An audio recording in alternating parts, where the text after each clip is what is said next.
दोस्तों, आज मैं एक ऐसे मुद्दे पर बात करना चाहता हूँ, जो सीधे तौर पर भारत के भविष्य को प्रभावित कर रहा है, हमारी शिक्षा व्यवस्था। शिक्षा बच्चों के दिमाग को आकार देती है, उनकी सोच विकसित करती है और देश की प्रगति में एक अहम भूमिका निभाती है। लेकिन जब तथ्यों की जगह आस्था आधारित कहानियों को किताबों में शामिल किया जाने लगे, तो ये गंभीर चिंता का विषय बन जाता है। आज भारत विज्ञान और तरक्की में तेजी से आगे बढ़ रहा है। हमारे वैज्ञानिकों ने इसरो के ज़रिए चंद्रयान-3 और मंगलयान जैसी बड़ी उपलब्धियाँ हासिल की हैं। भारतीय इंजीनियर्स आर्टिफ़िशियल इंटेलिजेंस, अंतरिक्ष अनुसंधान और चिकित्सा विज्ञान में महत्वपूर्ण योगदान दे रहे हैं। लेकिन इसी प्रगति के बीच कुछ स्कूलों में वैज्ञानिक तथ्यों के बजाय मिथकों, आध्यात्मिक मान्यताओं और अवैज्ञानिक विचारों को पढ़ाने का चलन बढ़ रहा है। क्या इस बदलाव से हमारे बच्चे बेहतर भविष्य के लिए तैयार हो रहे हैं या फिर हम अज्ञान की ओर बढ़ रहे हैं? ये सिर्फ आज का मसला नहीं है। पिछले कई वर्षों में शिक्षा में धीरे-धीरे इतिहास, आध्यात्मिक विचार और विज्ञान के बीच की रेखा धुंधली होती गई है।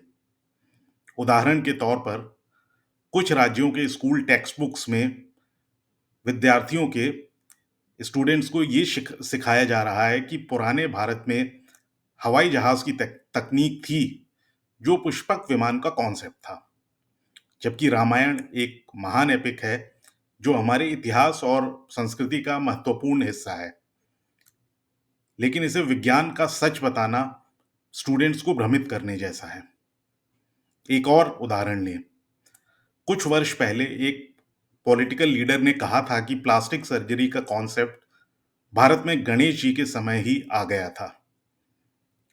उनका कहना था कि गणेश जी का हाथी का सिर एक प्राचीन प्लास्टिक सर्जरी का उदाहरण है। अब आप ही सोचिए, जब ऐसे विचार स्कूल की किताबों में आ जाएं, तो क्या स्टूडेंट्स को विज्ञान के असली कॉन्सेप्ट समझ में आएंगे? एक और डिबेट तब उठी जब स्कूल करिकुलम्स में ज्योतिष शास्त्र, एस्ट्रोलॉजी को साइंस के रूप में पहचान देने की बात हुई। एस्ट्रोलॉजी भारत की प्राचीन संस्कृति का हिस्सा है और हमारे इतिहास में इसका अपना महत्व रहा है। लेकिन इसे मॉडर्न साइंस के बराबर रखना स्टूडेंट्स के लिए भ्रम पैदा करता है। आखिर वैज्ञानिक सोच का मतलब क्या है? प्रमाण, परीक्षण और तर्क के माध्यम से सच तक पहुंचना। एस्ट्रोलॉजी में ऐसे कोई एविडेंस बेस्ड फैक्ट्स नहीं होते हैं, लेकिन जब इसे साइंस के बराबर रखने की कोशिश होती है, तो स्टूडेंट्स के लॉजिकल थिंकिंग का या नॉर्मल सिटीजन्स के नॉर्मल लॉजिकल थिंकिंग को नुकसान पहुंचता है। उदाहरण के रूप में सोचिए, अगर किसी बच्चे को मैथ्स में दिक्कत आ रही है और उसे ये कहा जाए कि राहु कमज़ोर है, तो क्या प्रॉब्लम सॉल्व होगी? असल में उस बच्चे को मेहनत और गाइडेंस की ज़रूरत है, ना कि ग्रह दोष हटाने की। कुछ साल पहले राजस्थान के एजुकेशन बोर्ड में गौमूत्र के मेडिसिनल औषधीय बेनिफिट्स को सिलेबस में शामिल करने का सुझाव आया था। आयुर्वेद में गौमूत्र का उपयोग कुछ स्पेशल केसेस में हो सकता है, लेकिन इसे यूनिवर्सल क्योर के रूप में बताना साइंस से दूर ले जाता है। कोविड-19 के दौरान जब पूरा देश बीमारी से लड़ रहा था, तब कुछ लोगों ने कहा कि गौमूत्र पीने से कोरोना वायरस से सुरक्षा मिलती है। इसके बाद कुछ लोग वैक्सीन को नज़रअंदाज करके गौमूत्र को ही दवा मान बैठे। अब आप ही सोचिए, जब दुनिया के टॉप साइंटिस्ट वैक्सीन बनाने के लिए प्रयोगशालाओं में दिन-रात काम कर रहे थे, तब भारत में कुछ लोग गौमूत्र को कोरोना का इलाज मान रहे थे। ऐसे गलत विचार सिर्फ लोगों की ऐसे गलत विचार सिर्फ लोगों की जान को खतरे में डालते हैं। हाल ही में एनसीईआरटी की किताबों में बड़े चेंजेस हुए हैं, जिसमें कई महत्वपूर्ण टॉपिक्स जैसे कि पीरियोडिक टेबल, एवोल्यूशन और क्लाइमेट चेंज को सिलेबस से हटा दिया गया है या उसमें कमी कर दी गई है। ये टॉपिक्स साइंस के कोर्स कॉन्सेप्ट्स हैं। एवोल्यूशन बायोलॉजिकल साइंस का आधारभूत सिद्धांत है जो बताता है कि प्राणियों का विकास कैसे हुआ। इस टॉपिक को हटा देना स्टूडेंट्स के समझ को कमजोर बना सकता है। इसी तरह क्लाइमेट चेंज को सिलेबस से हटा देना भी गंभीर बात है, क्योंकि ये दुनिया के भविष्य के लिए एक महत्वपूर्ण इश्यू है। जब ऐसे कॉन्सेप्ट्स को सिलेबस से हटाया जाता है और उनकी जगह आस्था आधारित विचार दिए जाते हैं, तो हम अपने स्टूडेंट्स को फ्यूचर के चैलेंजेस के लिए तैयार नहीं कर रहे हैं। इसका सबसे बड़ा असर ये है कि जब आस्था और मिथकों को सच का रूप दिया जाता है, तो बच्चों के दिमाग में साइंस को लेकर या विज्ञान को लेकर कंफ्यूजन पैदा होता है।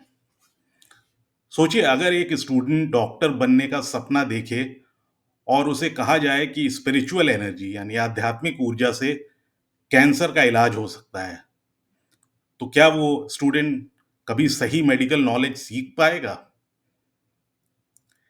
एजुकेशन का मकसद है स्टूडेंट्स को सच्चाई तक पहुंचाने के लिए प्रश्न पूछने, तर्क करने और साइंटिफिक मेथड्स को समझने के लिए प्रेरित करना। जब किताबें इन्हीं स्किल्स को कमजोर बनाती हैं, तो ये सिर्फ एकेडमिक्स नहीं, देश की प्रगति को भी नुकसान पहुंचाता है। तो फिर आगे का रास्ता क्या है? कुछ रास्ते बताए जा सकते हैं, जैसे कि स्कूल्स में फैक्चुअल साइंस को प्रमोट किया जाना चाहिए, यानी प्रमाण बेस्ड साइंस को। दूसरा, स्टूडेंट्स को प्रश्न पूछने, तथ्यों को जांचने और साइंटिफिक थिंकिंग का माहौल मिलना चाहिए। तीसरा, देश को अपनी संस्कृति और विरासत पर गर्व जरूर होना चाहिए, लेकिन उसके नाम पर मिथकों को फैक्ट्स बताना गलत है।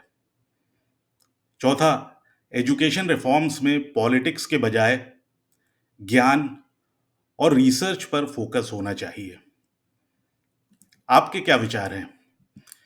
दोस्तों, भारत की प्रगति के लिए हमें स्टूडेंट्स को विज्ञान, तर्क और प्रमाण पर चलने के लिए प्रेरित करना होगा। क्या आपको लगता है कि भारत को तथ्य बेस्ड लर्निंग्स पर या एविडेंस बेस्ड लर्निंग्स पर फोकस करना चाहिए, या आस्था आधारित विचार भी हमारी क्लासरूम का हिस्सा बने रहना चाहिए? अपने विचार कमेंट सेक्शन में ज़रूर बताएं, और अगर ये वीडियो आपको पसंद आया हो तो लाइक, कमेंट और सब्सक्राइब करना ना भूलें।